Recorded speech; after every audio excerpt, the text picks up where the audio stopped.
कि कल कई मतलब हम तो समय समय पे प्रेस कॉन्फ्रेंस करके आपको कई चीज़ों का सूचना दे रहे हैं, कई चीज़ों के बारे में आपको जानकारी दे रहे हैं, कई चीज़ का पर्दाफाश कर रहे हैं। उसी में से एक कल जो कोर्ट में कई आप लोग पहुंच के देखे होंगे कि कितने गरीब रैयत लोग को दोषी करार, अपराधी करार दे के उनको 2 दिन तक थाना में रख के उस पर 307 का धारा लगा के सभी गरीब रैयतों को पुलिस 2 दिन तक उसको मारपीट करके उसके बाद कल जेल भेजने का काम की। और कल कोर्ट ने भी इसको संज्ञान में लिया है। आप सोचिए कि ये 6-7 रैयतों को पकड़ने के लिए 400 की संख्या में पुलिस केरेडारी के चट्टी बरियातू में पूरा सर्च अभियान जारी की। 20 थाना प्रभारी अपना थाना को छोड़ के वहाँ जाके सर्च अभियान किए। इतने बड़े मतलब वारदात को अंजाम दिए कि 6 मासूम रैयतों को पकड़ के और वो लोग जेल भेजने का काम किए। 307 लगा दिए। जब कोर्ट ने पूछा कि 307 लगाए हैं, इंजरी रिपोर्ट दिखाइए, तो उनके पास कोई भी इंजरी रिपोर्ट दिखाने के लिए नहीं था। जब कोर्ट ने पूछा मतलब सभी लोगों को देखा कि आप लोग को मारपीट हुआ है क्या, तो सब ने अपना घाव, अपना जो मारपीट वाला जो मार्क होता है, जो निशान होता है, जो चोट लगा था, जो उनका जो हाथ पैर पूरा लाल कर दिया गया है, वो सारा चीज़ दिखाएं। कोर्ट उसको अपने संज्ञान में लेके एसपी और डीजीपी को उनसे जवाब तलब भी चिट्ठी कोर्ट से गया है, जिसका आदेश कोर्ट में ही जज साहब ने दिया था। तो ये सारा चीज़ है जो आप लोगों के समक्ष है, और मैं आपके माध्यम से हज़ारीबाग जिला प्रशासन को ये चेतावनी देना चाहती हूँ कि आपको जिसके मतलब अवैध खनन पे जो ताला लगाना चाहिए, आप उल्टा कार्रवाई रैयतों पे कर रहे हैं। आपको जिसके साथ खड़ा रहना चाहिए, आप उनके साथ खड़ा नहीं रह के आप मतलब यहाँ पे माइनिंग माफियाओं के साथ खड़ा दिख रहे हैं। ये सारा रवैया बंद नहीं होगा तो हम लोग जितने भी यहाँ के प्रशासनिक पदाधिकारी, जो भ्रष्ट पदाधिकारी हैं, जो माइनिंग माफियाओं के साथ लिप्त हैं, उनका जो कार्यालय है उसको घेरने का काम हम लोग करेंगे। और ये एक चेतावनी है।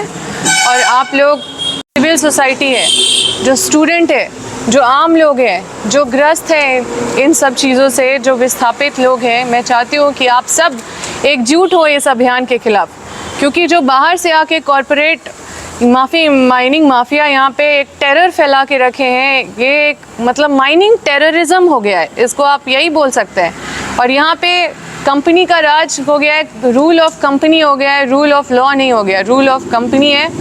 और यहाँ पे एक पैर पे खड़े रहते हैं, 24 घंटा ये लोग सर्विस देते हैं यहाँ पे कंपनी के लोगों को। आप फ़ोन करेंगे कोई नहीं उठाएगा, लेकिन 24 घंटा में कोई भी कॉल अगर किसी भी मतलब छोटे पदाधिकारी जो हैं कंपनी में वो सब भी करेंगे तो उनको तुरंत सर्विस मिलेगा, तुरंत उनको उनके ये अभी इतने सारे आवेदन पड़े हुए हैं जो रैयतों की तरफ से पड़े हुए हैं, जिसको एक नज़र भी नहीं डाला होगा प्रशासन के कोई भी पदाधिकारी ने, और उस पर अभी तक कोई कार्रवाई भी नहीं हुआ है। और ये बिल्कुल हमको बर्दाश्त नहीं है। ये बड़का गांव की खनिज है, हज़ारीबाग की खनिज है, ये झारखंड की खनिज है, और इसकी लूट हम बिल्कुल बर्दाश्त नहीं कर सकते।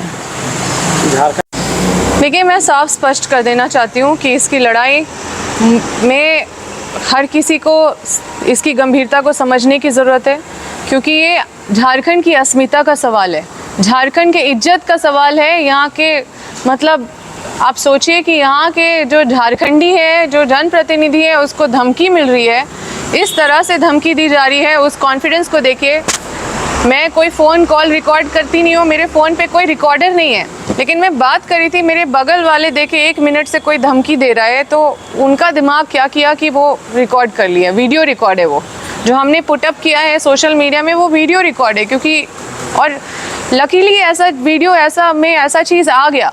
आप सोचिए कि अगर हम बिना रिकॉर्डिंग का हम ये सब बोलते, आप लोग हम पे विश्वास नहीं करते। हम पूरा प्रमाण के साथ आप लोग के बीच में आए, और ये इतना बड़ा, ये गहरा मतलब ये बड़ा ही गंभीर विषय है, इसको सोचने का ज़रूरत है आप सबको। कौन कह रही है? कंपनी ने एक बयान जारी किया है कि वो ट्रिम्ड वीडियो है। देखिए, हम किसी के स्टाफ का बयान अंबा प्रसाद क्यों देगी? ये जो सीएम रमेश है या सीएम राजेश है, चोर की तरह क्यों छुपे हुए हैं?